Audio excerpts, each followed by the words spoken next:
tapasada marohatta martangi yang mahita. Asini roha madihamu dohot dame nasian debata amatta dohot sian Tuhan Yesus Kristus. Amin. Hurian itu hatta nahina holongan di bagasan goarni Tuhan Yesus Kristus. Hata di debata di hita di bagasan partang yang hatta di bornginon. Imanatar surat di 2 Raja-Raja bidu 5. Mamuka sian ayat sada sahatro di ayat 14. Hujaha hamimah hata di tuata tuhita. Tapai utihut ma di bagasan rohata. Songonom ma hata ni tuhata dihita. Haroro ni Sinaiman tu Samaria. Ia Sinaiman partogi ni parangan ni Raja Sian Aram. Jolmana sangap do ibana. Dia do panituana. Jalamar mulia situtu. Ai marhite sian ibana. Ditupak ko Jehovah hamonangan tuhala Aram. Jala ulu balang datar barita do ibana. Alai puruon. Dugi borhat sahali hala Aram marokan-rokan marbajoi gabe dibuan nasida masyat tano Israel sada boru-boru namet-met dibahem mai gabe sisuruon ni jolma ni Sinaiman.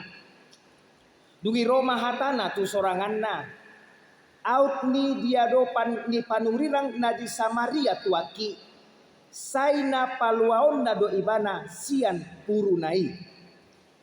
Dugi Roma Sinaiman pabotohon baritai tutuanna nin nama songonon hata ni boru-boru na siatano Israeli. Jadi ninna raja sian Aram ma atong borhat maho hutongos pesada surat tu raja sian Israel. Dugi borhat maibana dibuan puhut 10 talenta perak dohot 6.000 sekel sere. Dohot 10 salinan pahean namar hadohoan. Dugi di pasahat masurati itu raja sian Israel. Songonom do hatana. Molo sahat suratot tuho idama. Naung busuru do manopot ho naposoku Sinaiman. Asa paluaunmu ibana sian puruna. Jadi dong dijahar raja sian Israel surati. Diribahi mapahianna huhut didok tung debata maau tarbai nau mamunu dohot panguluhon jolma ubahen marsuru raja itu au paluaun bawai sian puruna dibaheni watadda jala idahamuma nama sisiddir do ibana tuau. Ayat 8 alaidung dibegesi Elisa halak ni debata naung diribahi raja sian Israel paheanna disuruh masuruanna tu rajai madok tu ibana buasa tung pola ribahammu pakiamu waronian libana tuau asa tung diboto na adong do sada panurirang di Israel. Jadi Roma Sinaiman mardongan hodana dohot huretana laos mangulon di jolopit tu ni jabu ni si Elisa. Dugi disuruh si Elisa masuruanna madok tu ibana. Laho maho maridi pitu hali di bagasan Jordan. Gabe sumuang masibuk muhian tuho jala ias. Jadi tarima situ tuma Sinaiman mangaratus mardalan huhut didok. Idama nahurip pudo ruar ibana manjapoton nau. Jala jongjong puhut majau guar ni Jehovah de batana. Puhut jamahonon na tangan na tu saiti laho paluau nau sian purudi. Dadu menggado sungai Abana dohot parpar akan di Damaskus sian saluhut ai di Israel. Dang tarbai nau huroa mari di disi asa malum hilaloku. Jadi mari surak maibana mangurutus mardalan piri-pirion situtu. Dugi Roma jumonok akan aposona didok mamadok ibana ale amang tungsura hatana dok didok ko panurangi patu paombu da patu paombu doi lam nuaing ma dung didok tuho mari di maho asa ias. Jadi tuat maibana jalan mengukur di bakasan Jordan pitu hali. Hobar tuhata ni hata ni debata. Jadi sumuang madi sibukna songon sibuk ni sadada dana gabe iasma ima sahat ni hata ni tuhata dihita. Damang dainang uparadehami jamita di hata Indonesia tapai tihut ma di bagasan lasni roha. Nagabe topik pertanyaan lugu kita pada malam hari ini, iman yang menyelamatkan, atau dalam bahasa Batak haporseaun na paluahon. Hurian itu hatta na hinaholongan di bagasan goarni Tuhata Yesus Kristus. Turpuk jamita na satu hita firman Tuhan yang sampai pada malam hari ini amang inang ini sangat amat menarik. Karena banyak pembelajaran penting yang mau kita ambil dari dalam firman Tuhan ini sehubungan dengan iman yang menyelamatkan itu sendiri. Karenanya mari kita langsung masuk pada ayat yang pertama. Dari ayat yang pertama tadi disampaikan kepada kita ada satu orang tokoh yang penting.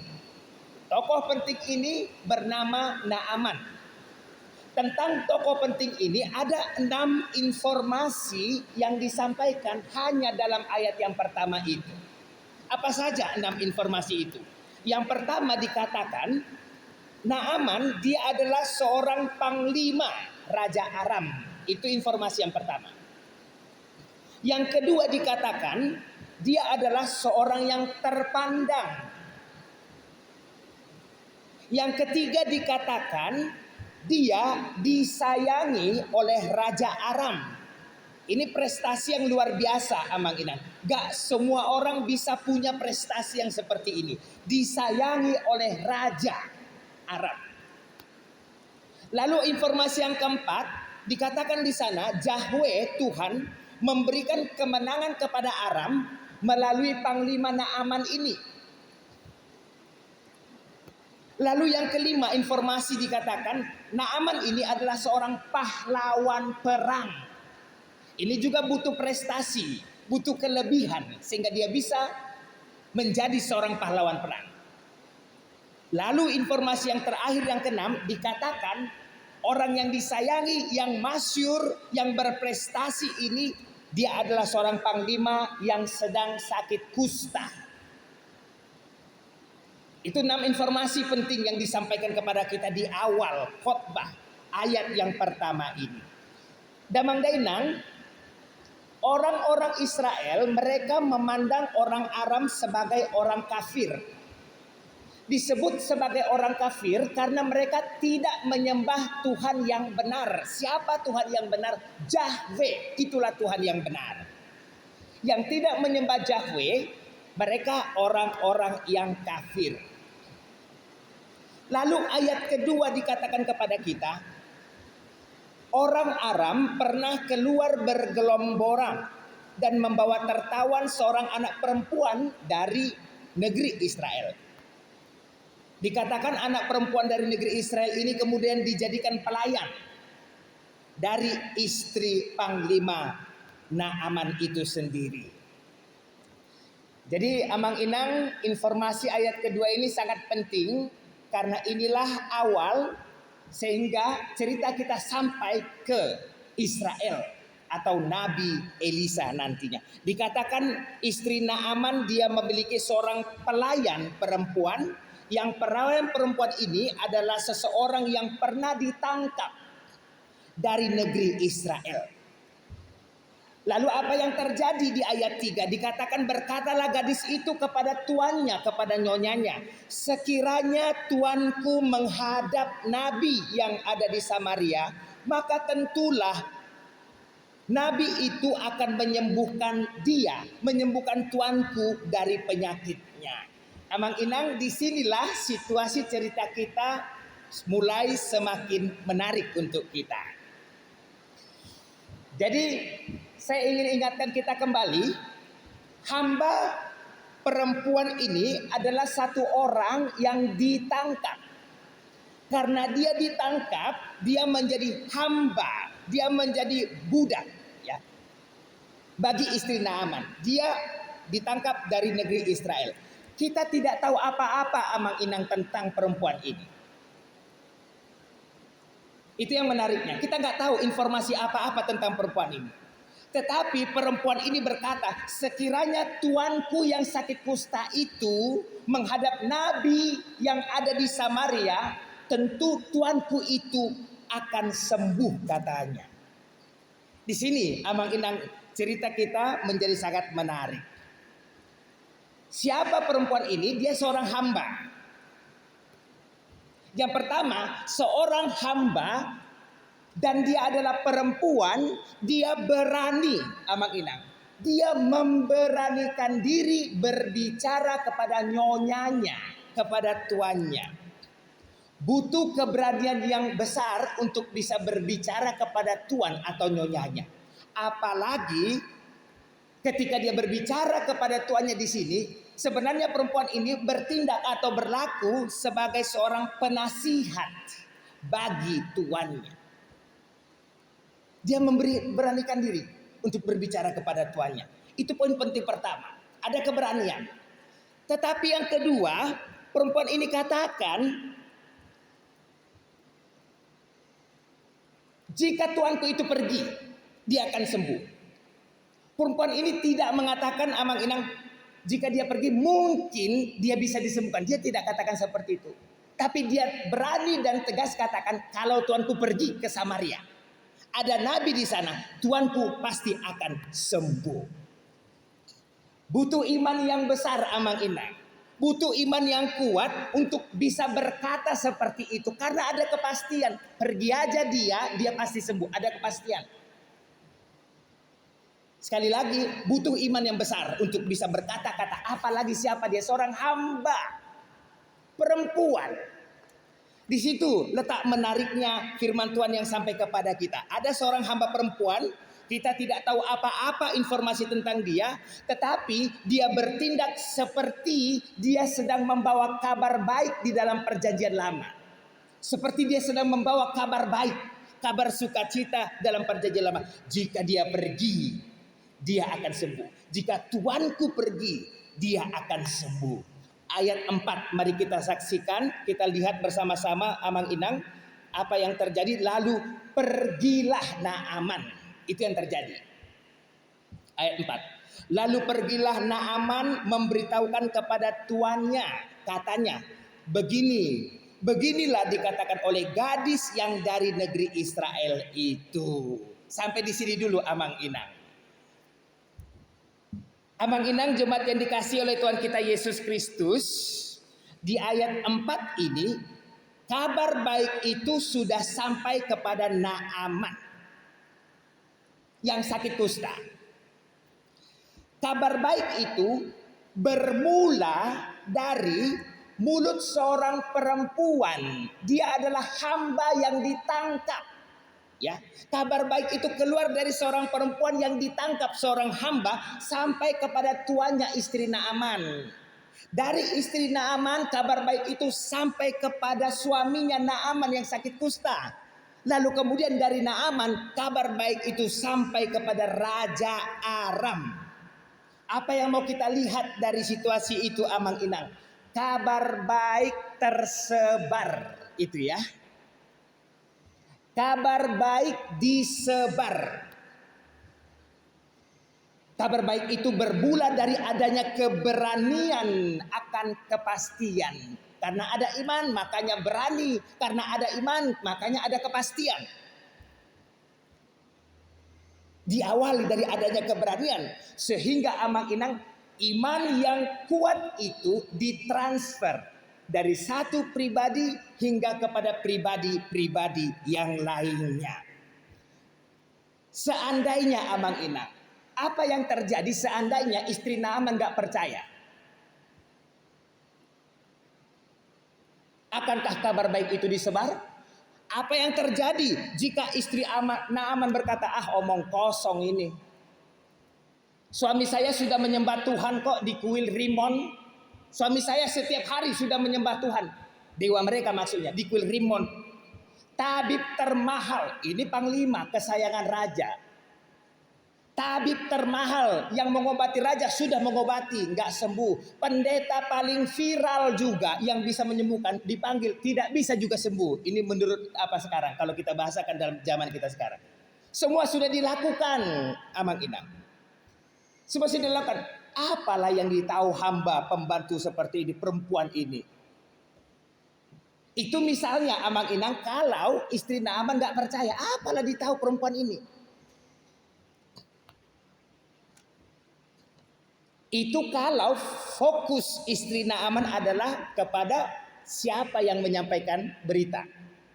Kalau fokusnya kepada pembantunya, kalau fokusnya kepada siapa yang memberitakan berita, itu bisa terjadi.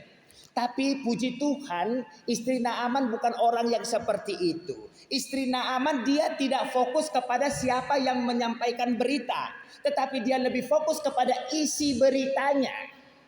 Bukan kepada orangnya, tetapi apa yang disampaikan oleh orang itu.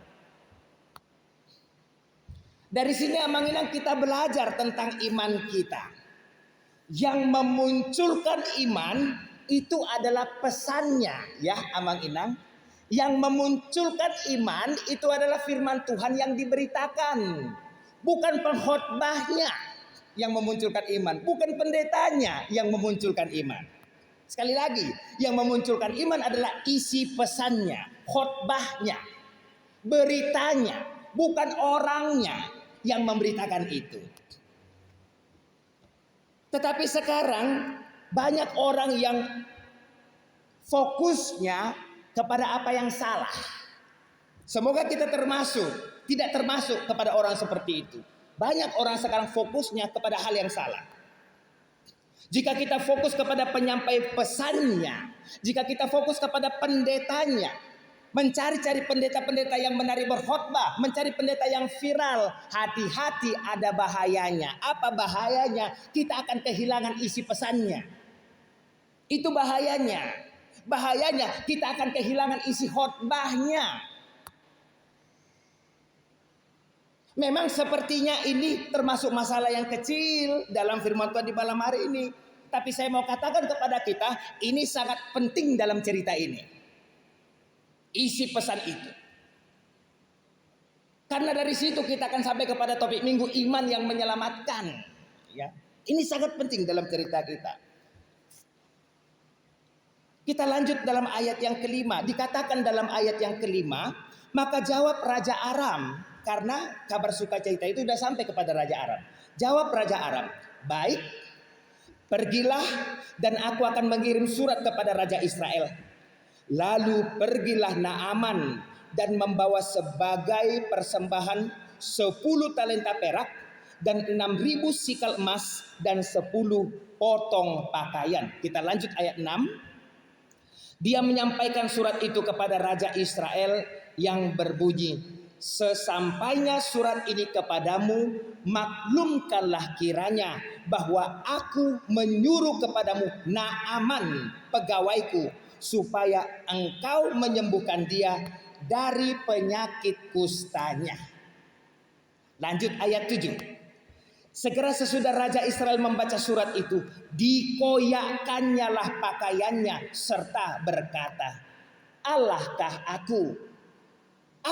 aku ini yang dapat mematikan dan menghidupkan, sehingga orang ini mengirim pesan kepadaku supaya ku sembuhkan seorang dari penyakit kustanya. Allahkah aku? Kata Raja Israel. Ini responnya. Tetapi sesungguhnya lihatlah, Raja Aram dia mencari gara-gara terhadap aku. Amang Inang, itulah respon Raja Israel. Kami berharap kita tidak salah memahami cerita ini. Kami sudah sampaikan kepada kita tadi, Amang Inang, ada kabar sukacita. Ya, ada kabar gembira. Apa isi kabar gembiranya? Isi kabar gembiranya, jika tuanku pergi ke nabi yang ada di Samaria, dia pasti sembuh. Itu isi kabar gembiranya. Jika tuanku pergi, ya Amang Inang, pergi ke mana? nabi yang ada di Samaria, maka dia akan sembuh. Siapa yang harus pergi? Tuanku. Jika tuanku pergi, gitu ya Amang Inang. Siapa yang harus pergi? Tuanku. Tetapi sekarang pertanyaannya Amang Inang, dari ayat 5, 6, 7 yang saya sudah bacakan kembali kepada kita tadi. Dari ayat 5, 6, 7. Siapa yang sampai ke Raja Israel? Surat. Itu ya Amang Inang, surat yang sampai ke Raja Israel. Yang sampai itu surat tentang kedatangan Naaman dan permintaan supaya Raja Israel menyembuhkan. Raja Israel menyembuhkan Naaman. Itu isi suratnya. Kembali lagi, kita masih ingat apa isi kabar bahagianya, kabar gembira. Jika tuanku itu pergi ke nabi yang ada di Samaria, dia akan sembuh. Tidak dikatakan jika surat itu sampai ke Samaria dia akan sembuh. Tidak dikatakan seperti itu. Mungkin ada di antara kita yang berpikir, lah saya pikir juga tadi yang sampai ke sana si Naamannya. Kukiranya tadi juga yang sampai ke Samaria Israel itu adalah Naamannya. Amang Inang, sadarkah kita ketika kita mengatakan saya pikir Naaman yang sampai ke Raja Israel itu, kukira Naaman yang sampai ke Raja Israel itu, ketika apa yang kita pikirkan itu tidak seperti apa yang tertulis, kira-kira itu terjadi karena apa?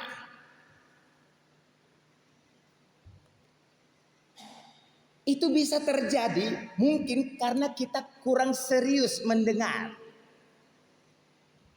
Sehingga kita katakan kukiranya. Saya pikir tadi. Mungkin itu bisa terjadi karena kita nggak serius mendengar. Atau itu terjadi karena kita nggak serius membaca. Apalagi songona masa di Huriata. Ya, apalagi kalau ada yang mendengar sambil megang handphone ya. Kalau ada yang mendengar sambil megang handphone, kalau ada yang mendengar khotbah sambil main game online, main TikTok, bahkan berdoa berdiri main game online. Apalagi seperti itu, kita bisa salah mendengar, kita bisa salah memahami. Sehingga apa yang mau saya sampaikan melalui ini Amang Inang, bahaya ya. Ini mau saya sampaikan, bahaya jika terjadi perubahan. Bahaya, sekali lagi saya ulangi. Bahaya jika terjadi perubahan dari apa yang dikatakan berubah menjadi apa yang saya ingin. Itu bahaya. Berubah jika sampai ada perubahan dari apa yang diinstruksikan berubah menjadi apa yang saya ingin. Itu bahaya. Nanti kita akan sampai di sini. Naaman disuruh mandi ke sana. Itu instruksi. Dia pengennya ke tempat yang lain. Itu bahaya. Karena akibatnya apa Amang Inang? Kita enggak melakukan instruksi. Tuhan Yesus katakan, hei 10 orang, pergi kalian, bersihkan dirimu di air sana. Kalau mereka enggak melakukan instruksi, ya bahaya, enggak sembuh. Itu bahayanya. Kita enggak akan melakukan instruksinya. Yang dikatakan Amang Inang, yang dikatakan tadi, jika tuanku pergi ke nabi yang ada di Samaria, dia akan sembuh. Yang terjadi apa? Tuanku pergi ke Raja Aram. Itu yang terjadi. Yang dikatakan, jika tuanku pergi ke nabi yang di Samaria, yang terjadi apa? Surat yang sampai ke Samaria. Bukan orangnya.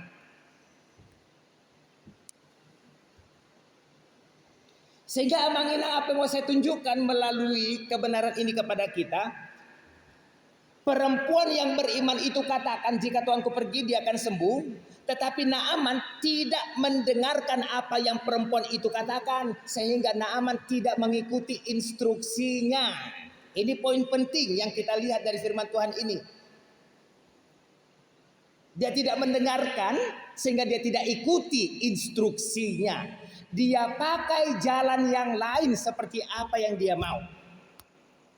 Akibatnya apa? Akibatnya nggak main-main. Akibatnya respon Raja Israel menari. Kita lihat tadi. Itu akibatnya respon Raja Israel. Harusnya nggak ada urusan sampai ke Raja Israel, tetapi harus sampai ke Raja Israel. Raja Israel ketika itu amang-inang, ini juga raja yang termasuk tidak takut akan Tuhan. Dia tidak mengenal Tuhan. Jika dikatakan dia tidak mengenal Tuhan, bukan berarti dia tidak kenal Yahweh. Dia kenal Yahweh, tapi dia kurang imannya, lemah imannya. Nah, ini cerita tambah menarik lagi untuk kita. Kenapa kami katakan tambah menarik? Ini raja Israel, imannya lemah. Di cerita ini, perempuan hamba budak yang ditangkap dari Israel imannya kuat. Raja imannya lemah, perempuan hamba imannya kuat. Tambah lagi Naaman gak ikut instruksi. Itu situasinya. Naaman gak ikut instruksi. Akibatnya Raja Israel katakan, Tuhankah aku? Tuhankah aku? Aku gak berkuasa untuk menghidupkan dan mematikan orang. Aku gak ada kuasa menyembuhkan dia. Aku gak mampu. Itu secara singkatnya Raja Israel mau katakan. Aku gak mampu. Amang-inang, saya mau katakan kepada kita, apa yang dikatakan Raja Israel itu benar. Dia memang gak mampu. Dia jujur, dia benar. Aku gak mampu. Ini raja yang imannya lemah, tapi dia punya seorang nabi di kerajaannya. Saya nggak tahu apa dia lupa kalau di kerajaannya ada Nabi Elisa. Tetapi saya yakin dia tahu kalau di kerajaannya itu masih ada Nabi Tuhan, masih ada orang yang bernama Elisa. Tapi dia tidak percaya kepada Elisa. Kalau Raja Israel percaya kepada Elisa, dia pasti berkata, aku nggak mampu, tapi aku tahu ada satu orang yang mampu. Siapa? Elisa. Kalau dia percaya, dia pasti akan berkata seperti itu.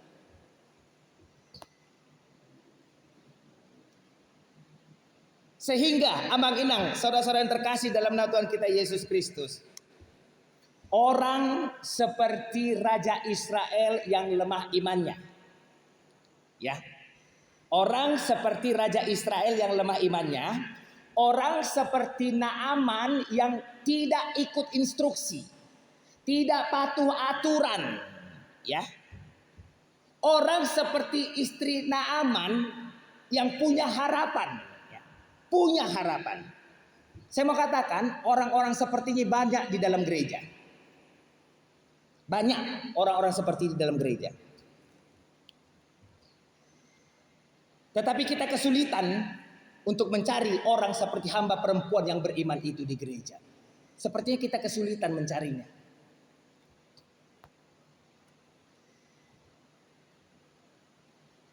Raja Israel di sini bahkan dia salah paham. Dia kira Raja Aram ingin berperang melawan dia. Sehingga dia katakan dalam bagian akhir ayat tadi, Raja Aram ini cari gara-gara sama saya. Saya nggak bisa menyembuhkannya. Lihatlah. Perhatikan benar. Cari gara-gara kan Raja Aram ini, kata Raja Israel. Apa yang kita lihat dari firman Tuhan ini amang-inang? Raja Israel yang lemah imannya itu, dia baca suratnya, tapi dia salah paham, ya. Dia baca surat, dia salah memahami isi surat. Mungkin dia terlalu khawatir, ya, sampai saking terlalu khawatirnya dia gagal untuk memahami isi pesan yang sampai kepadanya. Gagal memahami pesan yang sampai kepadanya. Ini penyakit yang mungkin bisa juga ada dalam diri kita. Ini penyakit amang-inang. Kita baca Alkitab tapi kita gagal untuk memahaminya. Kita terima pesan tapi kita gagal melaksanakannya sesuai instruksi yang dilakukan. Kita mengaku Kristen tetapi kita tidak mampu menjawab pertanyaan yang ditanyakan tentang kekristenan itu sendiri. Salah menjawab. Sehingga dalam firman Tuhan yang sampai kepada kita di sini ada seorang raja yang imannya lemah, dia tidak mampu memahami isi pesan yang sampai kepada dia, tetapi juga lebih parahnya lagi, dia tidak mampu menemukan jawaban terhadap isi pesan yang sampai kepada dia. Padahal dia tahu di sana ada Elisa, nabi Tuhan. Salah memahami. Amang inang jemaat yang dikasih oleh Tuhan kita Yesus Kristus, sebenarnya Naaman juga salah paham. Ya, Naaman juga sebenarnya salah paham dalam ayat 5 tadi. Dalam ayat 5 dikatakan dia sudah bersiap untuk memberikan bayaran kepada orang yang akan menyembuhkan dia. Dia udah siap mau membayar. Sehingga dia sediakan 10 talenta perak, 60.000 sikal emas, dan 10 potong pakaian. Sepertinya Naaman juga salah paham karena pesan yang disampaikan oleh hamba perempuan itu, pesan sukacita yang disampaikan oleh hamba perempuan itu adalah kabar bahagia. Sebenarnya itu adalah kabar bahagia atas dasar kasih karunia. Kabar bahagia atas dasar kasih karunia. Kasih karunia amang inang. Jika kita memberi sesuatu kepada orang yang sudah mengajari kita, itu baik. Jika kita memberi sesuatu kepada orang yang sudah berbuat baik kepada kita, itu baik. Itu baik. Jika kita memberi sesuatu kepada orang yang menyembuhkan kita, itu baik. Tetapi tidak baik kalau kita berpikir kita bisa memberi sesuatu kepada Tuhan supaya Tuhan melakukan kepada kita.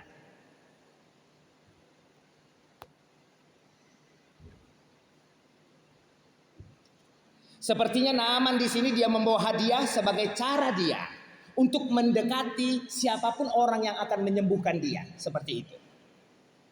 Memang kalau kita baca cerita tentang Elisa, dalam beberapa peristiwa Elisa juga menerima pemberian orang. Elisa menerima pemberian orang kepada dia.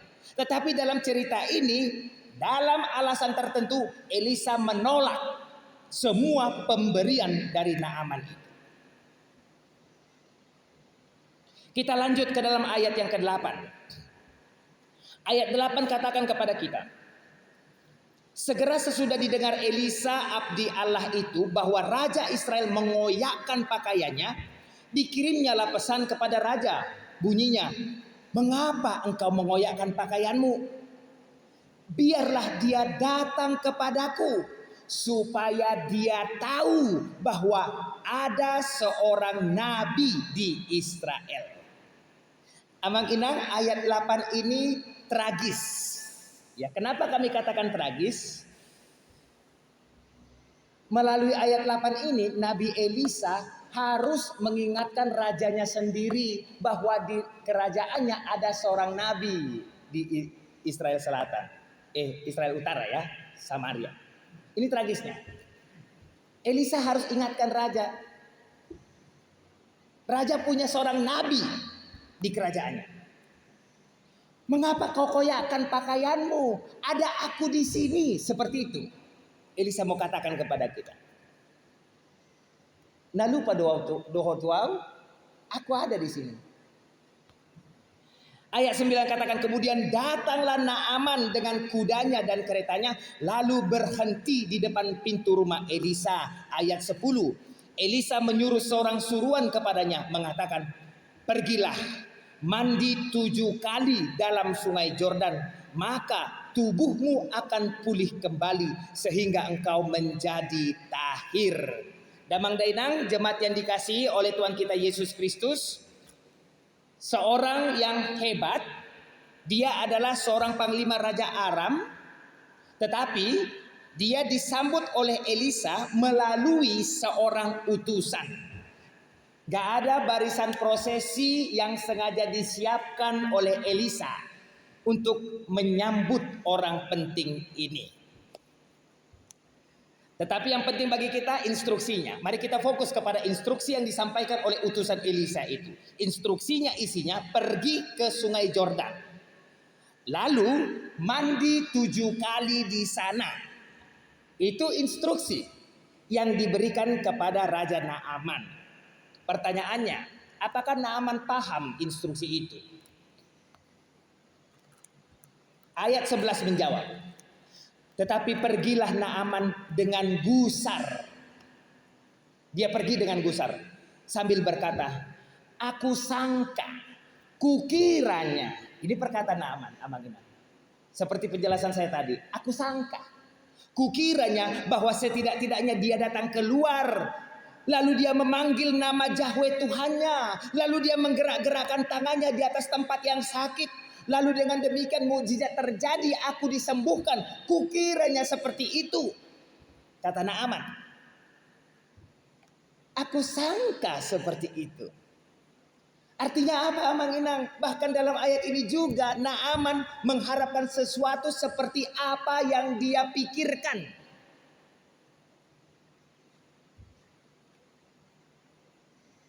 Aku sangka setidak-tidaknya dia keluar, nabi itu keluar.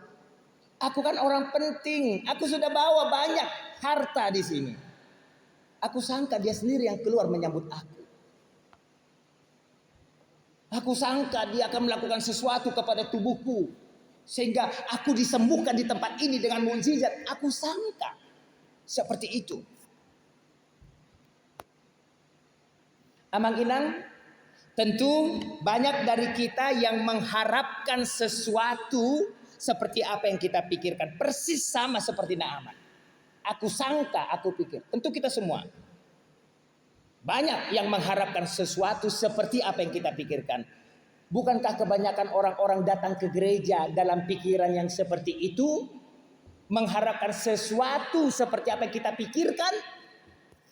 Tetapi ketika mereka sudah datang ke gereja, di gereja mereka masuk melalui pintu, duduk, mereka bernyanyi, berdoa, mendengarkan firman, lalu kasih persembahan, lalu pulang. Itu ajanya. Itu aja rupanya. Pergi ke sungai Yordan. Pergi ke sungai Jordan, mandi 7 kali. Itu ajanya. Instruksinya gampang sekali. Aku sangka dia akan menyentuh tubuhku, lalu aku akan jatuh seperti kesembuhan-kesembuhan yang ada di YouTube itu ya, Amang Inang. Lalu aku akan didorong, aku akan jatuh, bergelepar-gelepar, lalu aku akan sembuh. Aku sangka seperti itu. Saya mau ingatkan kita, Amang Inang, betapa banyaknya Naaman-Naaman di zaman sekarang, ya. Betapa banyaknya orang-orang yang mengharapkan sesuatu ketika datang ke gereja, mengharapkan sesuatu ketika melayani di gereja. Jangan kita berpikir kita bisa mendekati Tuhan dengan cara-cara kita, dengan apa yang kita pikirkan itu. Karena sejak awal kita tidak pernah pantas untuk mendekati Tuhan, bahkan dengan membawa emas, perak, kemenyan ataupun apapun itu, kita nggak pernah pantas datang mendekati Tuhan kita. Ayat 12 katakan, bukankah Abana dan Parpar, sungai-sungai Damsik lebih baik daripada segala sungai yang di Israel?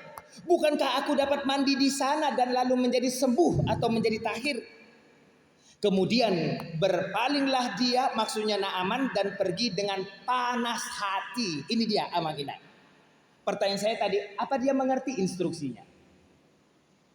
Respon Naaman, berpaling dan panas hati.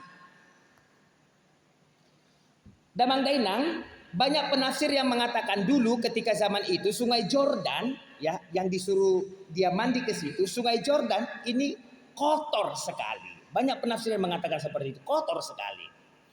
Jauh lebih bersih sungai-sungai yang ditunjuk tadi yang bernama Abana, Parpar, jauh lebih bersih. Kalau hati Naaman, dia lebih suka ke sana. Tapi instruksi tidak menyuruh dia ke sana, ke tempat yang lain. Instruksinya. Respon Naaman gimana? Dia tetap bermain di dalam jalan pikirannya. Itu yang membuat dia panas hati, Amang Inang. Ketika sesuatu tidak terjadi seperti jalan pikiran, dia panas hati. Naaman sampai sekarang dia tetap juga tidak mau mengikuti instruksi.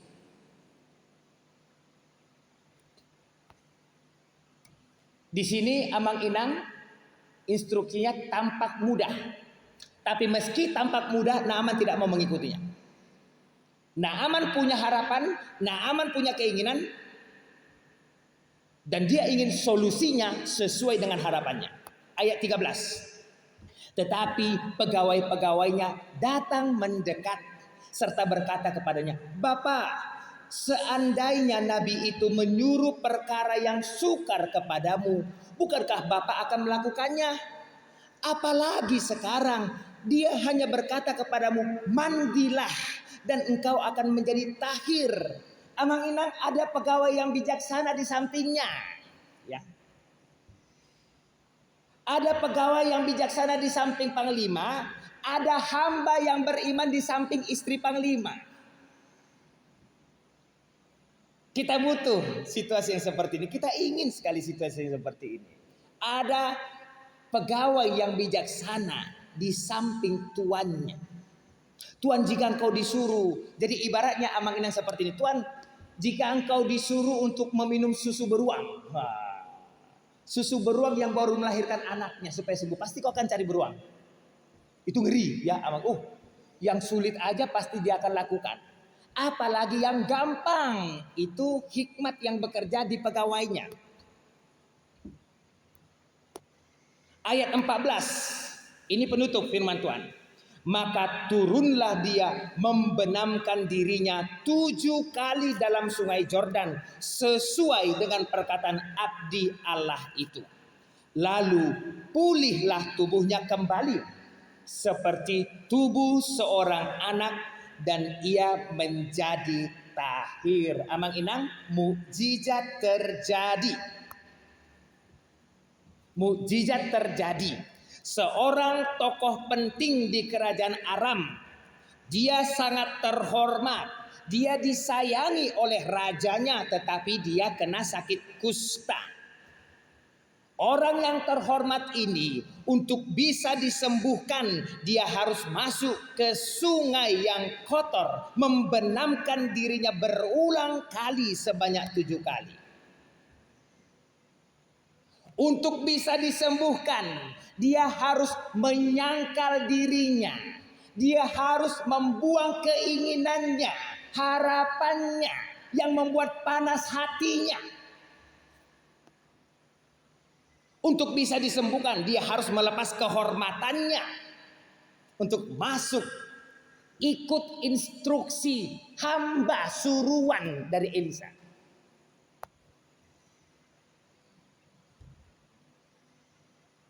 Memang sekilas bagi kita sepertinya gampang, hanya mandi lalu sembuh. Sepertinya gampang, hanya mandi lalu sembuh. Tetapi saya mau katakan kepada kita, dalam diri orang yang masih keras pemikirannya, keinginannya, itu sulit. Dalam hati orang yang bertabiat dosa, sulit mengikuti instruksi, bahkan melanggar instruksi lebih suka. Melanggar aturan lebih suka. Keinginan sendiri itu yang dia inginkan. Tetapi orang beriman berbeda. Orang beriman ikuti instruksinya. Yesus katakan, ketika anak manusia nanti datang,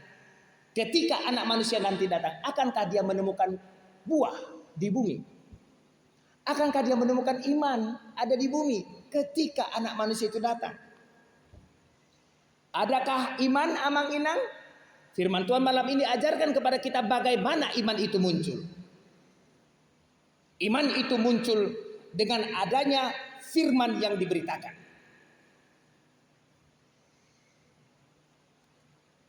Iman itu muncul ketika firman diberitakan. Firman Tuhan kepada kita tentu sudah kita ketahui. Kita nggak disuruh pergi ke sungai Yordan. Tuhan memberi instruksi kepada Naaman. Tuhan juga sudah banyak memberi instruksi kepada kita, amang inang. Sehingga melalui semua instruksi yang Tuhan sudah berikan kepada kita, Tuhan mau lihat, adakah iman dalam diri kita? Adakah iman dalam gereja kita? Karena iman yang bekerja, amang inang, iman yang bekerja membuat kita ikut instruksi, membuat kita paham betul apa isi pesannya.